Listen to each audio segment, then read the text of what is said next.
Hello everyone, मैं अनुराधा अपने YouTube channel success with Anuradha में आप सभी का स्वागत करती हूँ। कैसे हैं आप लोग? आई होप आप सब अच्छे होंगे। मेरा जो टॉपिक है बहुत ज्यादा महत्वपूर्ण टॉपिक चल रहा है, आप लोगों को पता है। इससे पहले अगर आप सारे एग्जाम उठाकर देखोगे, यूपी टेट के, सी टेट के प्रीवियस एग्जाम, क्वेश्चन बैंक, सारी चीजें उठा के देखोगे तो आपको लगेगा कि मैं बहुत इंपॉर्टेंट टॉपिक करा रही हूँ, क्योंकि जीन पियाजे की जो अवस्थाएं हैं उनमें से, उनके सिद्धांत में से आपको कम से कम 4 नंबर का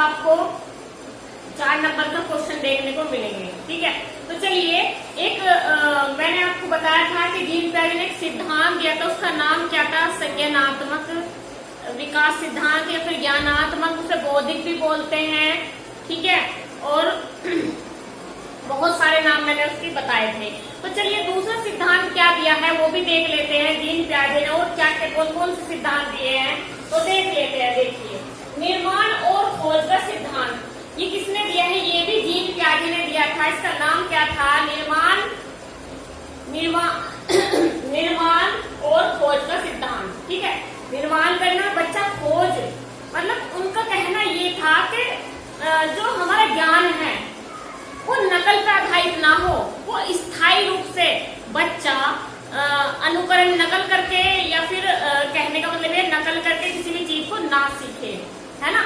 वो सीखे, खुद से खोज करके खुद से निर्माण करे। बच्चे उसको ऐसे अवसर देने चाहिए कि बच्चा खुद से चीजों को खोज कर वो है क्या करे, अपने ज्ञान को स्थायी कर सकता है। ठीक है, तो उन्होंने सबसे ज्यादा बल किस पे दिया है कि बच्चे की बौद्धिक क्षमता पे, बच्चा नकल ना करके खुद से खोजे, खुद से निर्माण करे, अपनी समस्याओं का समाधान खुद खोजे हो।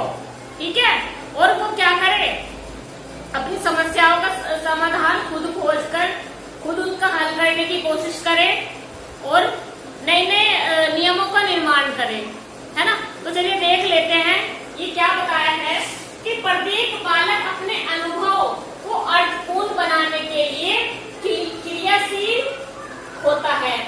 बच्चे उन व्यवहारों और विचारों को समय समय पर खोज और निर्माण करते हैं जिन व्यवहारों और विचारों का उनको कभी पहले पता नहीं होता, या प्रत्यक्ष या फिर उन्होंने कभी देखे ना होंगे नियम, है ना।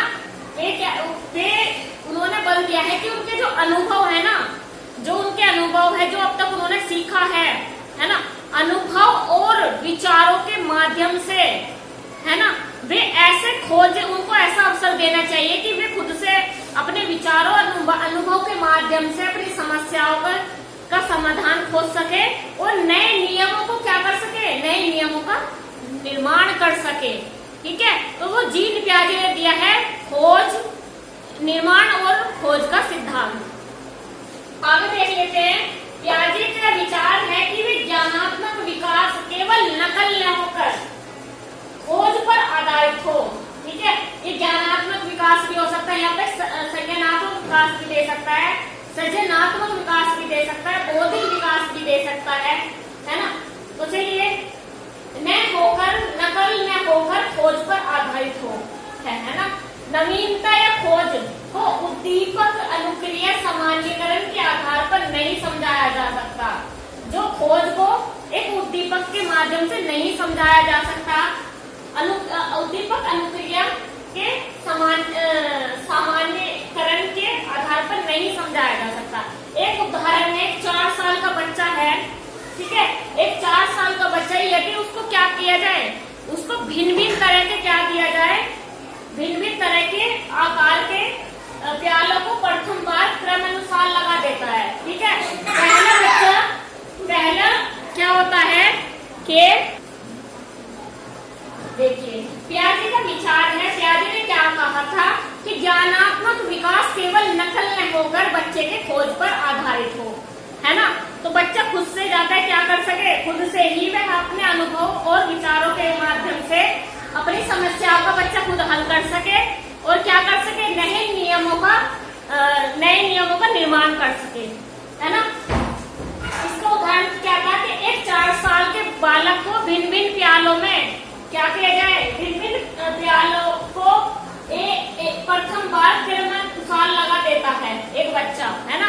एक बच्चा भिन्न भिन्न प्यालों को क्रमानुसार प्रथम बार, पहली बार क्रमानुसार लगा लेता है तो यह उसकी बौद्धिक वृद्धि की खोज और निर्माण से संबंधित है। इसका बच्चे का क्या होगा, ज्यादा से ज्यादा बौद्धिक विकास होगा, है ना, और खोज नए तरीके से निर्माण और खोज का से संबंधित है ना। दूसरा क्या था उनका सिद्धांत, क्या था, नैतिक विकास का सिद्धांत। ये तो मैंने बता दिया कि निर्माण और खोज का सिद्धांत में उनका कहना था कि बच्चा जो खुद से खोज करता है और खुद से ही अगर उन्हें अवसर दिया जाए बच्चों को, तो बच्चा खुद से ही अपनी समस्याओं का समाधान करता है ज्यादा से ज्यादा, और क्या करता है जो समाधान है बच्चों का, है ना, नए नियमों का क्या करता है, वो निर्माण करता है ना। तो चलिए आगे देख लेते हैं। चलिए अब देख लेते हैं जो हमारा नैतिक विकास का सिद्धांत है, ये भी किसने दिया है, ये भी जीन पियाजे ने दिया है।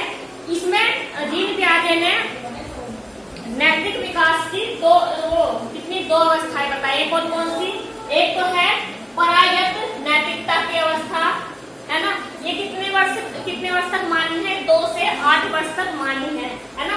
दूसरा है स्वायत्त नैतिकता की अवस्था, जो अवस्था मानी गई है 9 से 11 वर्ष तक की। इन्होंने क्या कहा है, इन्होंने दिया है नैतिक विकास का सिद्धांत, ठीक है।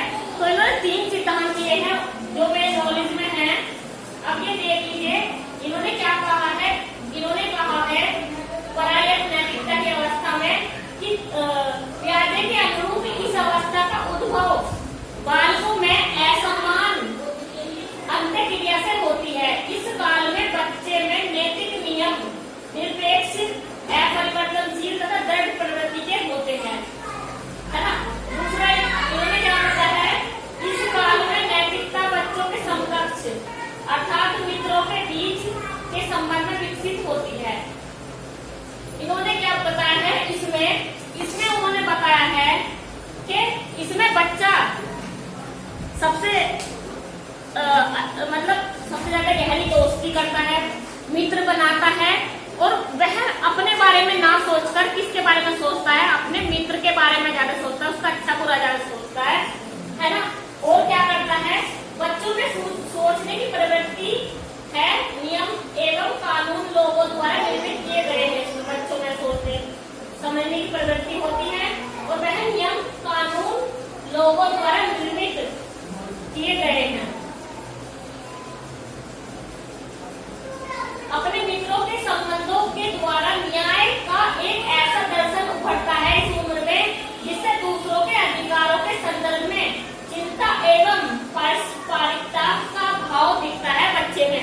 इसमें कि बच्चा खुद के बारे में ना सोचकर दूसरों की चिंता ज्यादा करता है, कि उसके अधिकारों के बारे में, है ना।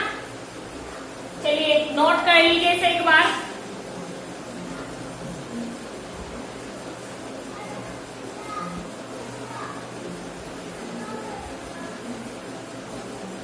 देखिए मैंने आपको बताया था ना कि इससे पहले मैंने सृजनात्मक, ज्ञानात्मक, संज्ञानात्मक के बारे में मैंने बता चुकी हूँ सिद्धांत के बारे में।